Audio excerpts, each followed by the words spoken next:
Your cargo just arrived at the port.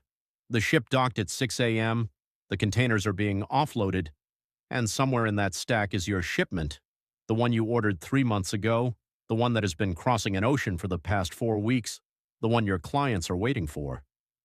And it is not moving, not because something is broken, not because anyone made a mistake. It is not moving because your cargo is now facing 6 distinct checkpoints, 6 separate gates it must pass through before it legally belongs to you.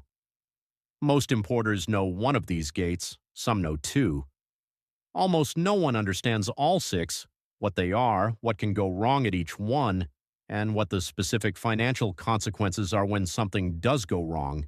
That gap in knowledge is expensive, it costs time, it costs money, and in some cases it costs the entire shipment. This is the complete customs clearance cycle, not the simplified version.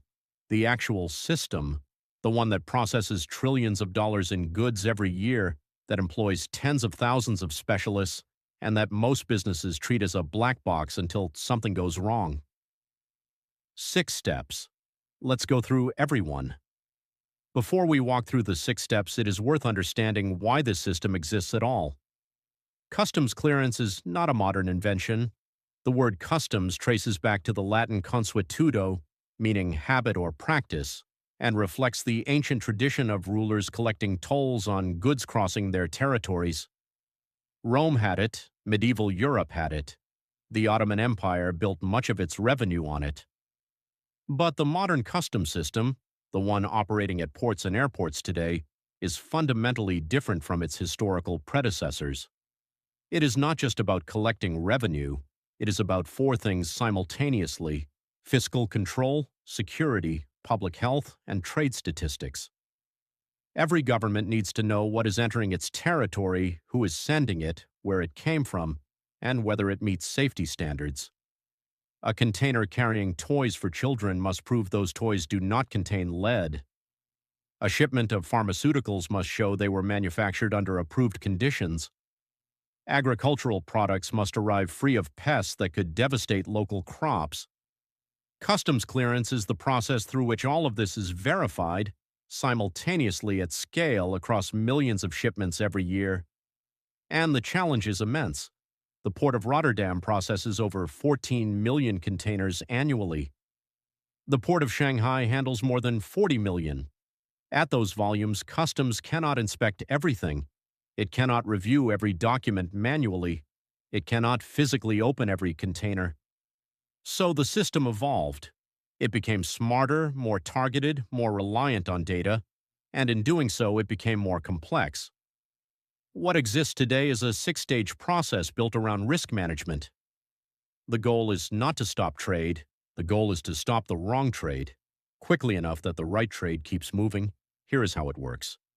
The first step happens before a single product is purchased, before any order is placed, before any ship is booked. It happens the moment a company decides it wants to import or export goods commercially. Every importer and exporter must register with the relevant customs authority in their country. This means obtaining a customs identification number, a tax registration, and, depending on the jurisdiction and the nature of the goods, specific licenses or accreditations that authorize the company to engage in cross-border trade. In the United States, that means an employer identification number and an importer of record registration. In Brazil, it means enrollment in the Syscomex system. In the European Union, it means obtaining an EORI, an economic operator's registration and identification number. This step also involves the appointment of a customs broker.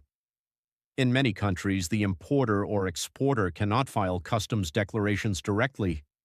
They must work through a licensed intermediary, a specialist who holds formal authorization to submit declarations on their behalf, typically through a power of attorney document that legally confers authority to act in the importer's name.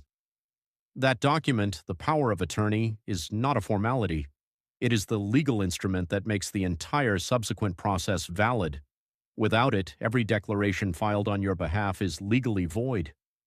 For companies seeking faster clearance and fewer inspections, this is also the moment to consider applying for Authorized Economic Operator status, the AEO designation, granted by customs authorities to traders who meet rigorous compliance and security standards. AEO certification is not quick, but it changes everything that comes after. Registration is not glamorous, it is not dramatic, but without it, nothing else is possible. The second checkpoint begins 48 hours before your cargo arrives at its destination port. In most jurisdictions, carriers or their agents are legally required to file advance cargo manifests through electronic single-window platforms before the vessel docks. These manifests detail what is on board, the nature of the goods, their quantity, their origin, the identity of the shipper, and the identity of the consignee. This is not optional. It is not a courtesy filing. It is a legal requirement with direct consequences. The purpose of this pre-arrival submission is to give customs authorities time to perform risk assessments before the cargo physically arrives. Automated systems analyze each manifest entry against databases of known risks, sanctioned entities, high-risk origins, flagged commodity types, inconsistencies in declared quantities. The result of that analysis determines what happens when the ship docks. Shipments scored as low-risk enter what are known as green lane procedures, fast-tracked for rapid clearance with minimal intervention. Shipments scored as medium or high risk are flagged for additional scrutiny at subsequent steps. Here is what most importers do not understand about this step. The pre-arrival filing is not just about the cargo, it is about the relationship between your company and the customs authority over time. Every clean submission improves your risk profile. Every late filing, every discrepancy, every correction after submission degrades it. Your company's compliance history is a score, and that score is being calculated continuously before your cargo even leaves the factory. Miss the 48-hour window and your cargo may be held on arrival regardless of how clean the declaration is. Once the cargo approaches the point of entry, the importer's customs broker prepares and submits the formal customs declaration. This is the document that defines your shipment in the eyes of the law, and it must be precise. The declaration encapsulates the full commercial invoice data. It assigns a harmonized system code, the HS code, to every product in the shipment. That code is a standardized numeric classification, maintained by the World Customs Organization, that determines the rate of duty applicable to the goods, and whether any restrictions, licenses, or certificates are required.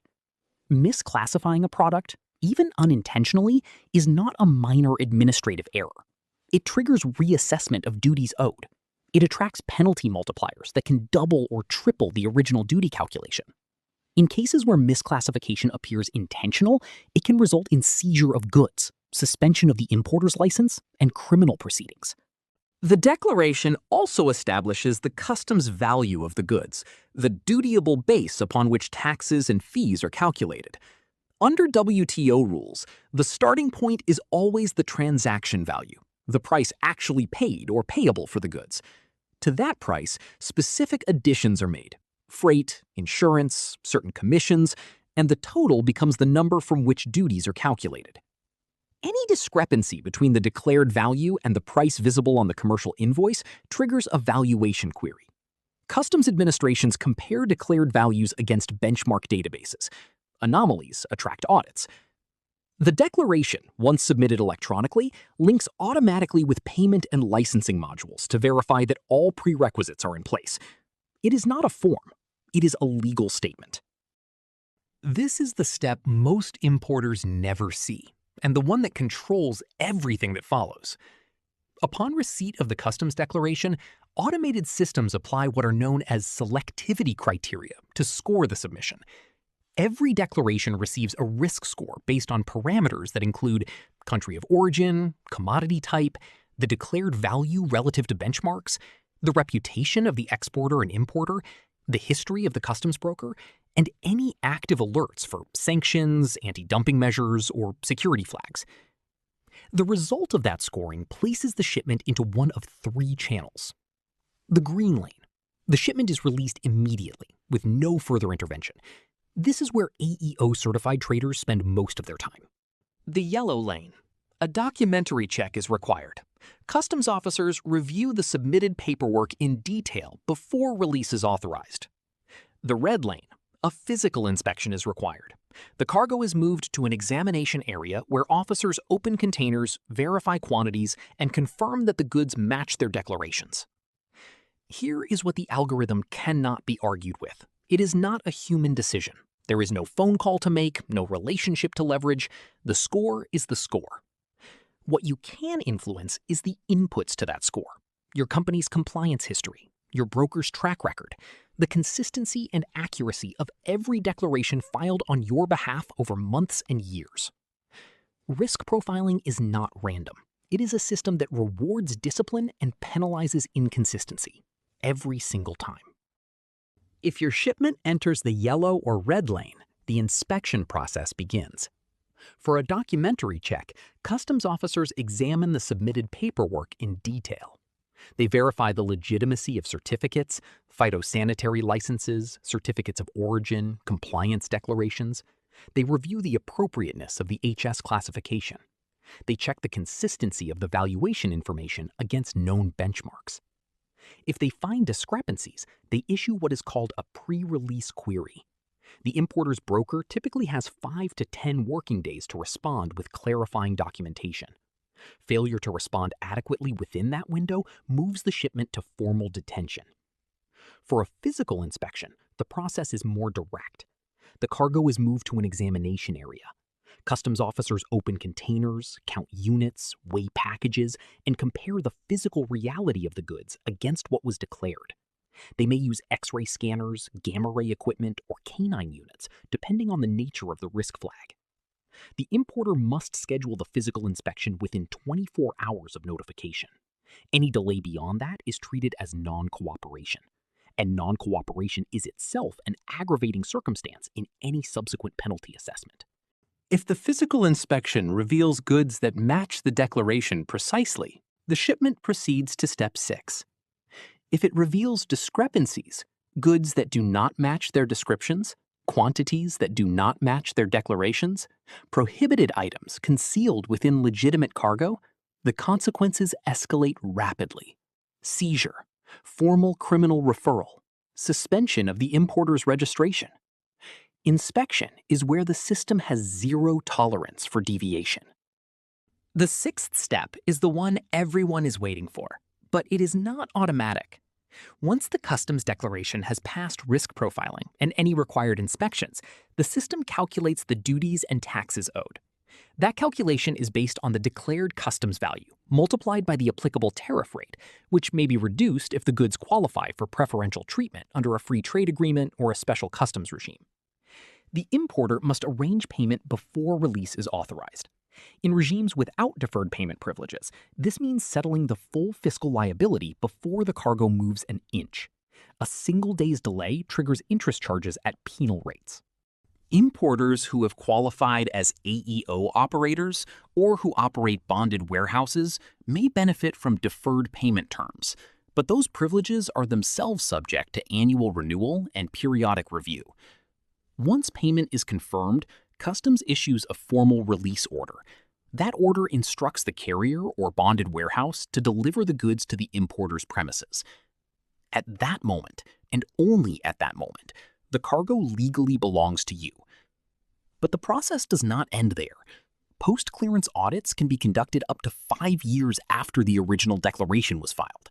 Records must be retained for that full period. The obligation to prove compliance does not expire with release. The gate opens, but Customs is still watching. If this is useful and you want to understand not just how customs clearance works, but how to navigate it without losing time, money, or cargo, subscribe. Every Saturday, this channel publishes one analysis of the systems behind global trade. No simplification, no shortcuts, just the mechanics explained clearly. If you have a specific question about any of these 6 steps, leave it in the comments. The next video may be built around it. 3 things worth keeping in mind. First, customs clearance is not a single event.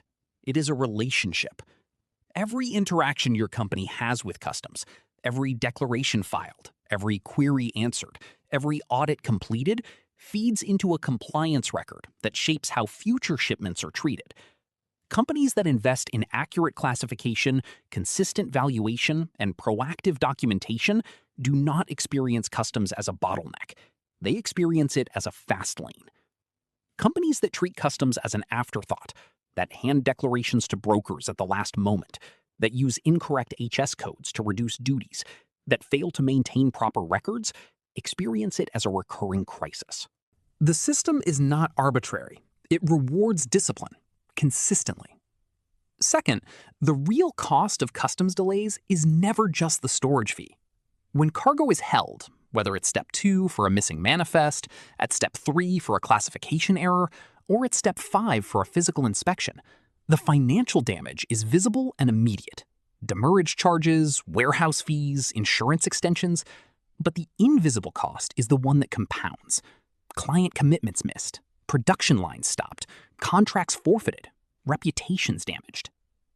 Understanding each of these 6 steps in advance, knowing what documents are required, what timeframes apply, and what your exposure is at each checkpoint is the difference between customs clearance as a planned operation and customs clearance as an emergency. Third, the rules change continuously. New free trade agreements create new preferential tariffs. New sanctions lists create new restricted parties. New HS code amendments reclassify products that were perfectly compliant the year before. What was correct last year may not be correct today. Companies that manage customs well treat regulatory intelligence as an ongoing function, not an annual update. Global trade does not pause while you catch up. The 6 steps between your cargo and its release are not bureaucratic obstacles. They are the architecture of a system designed to protect national borders, collect sovereign revenue, and maintain the integrity of international commerce. Understanding them is not optional.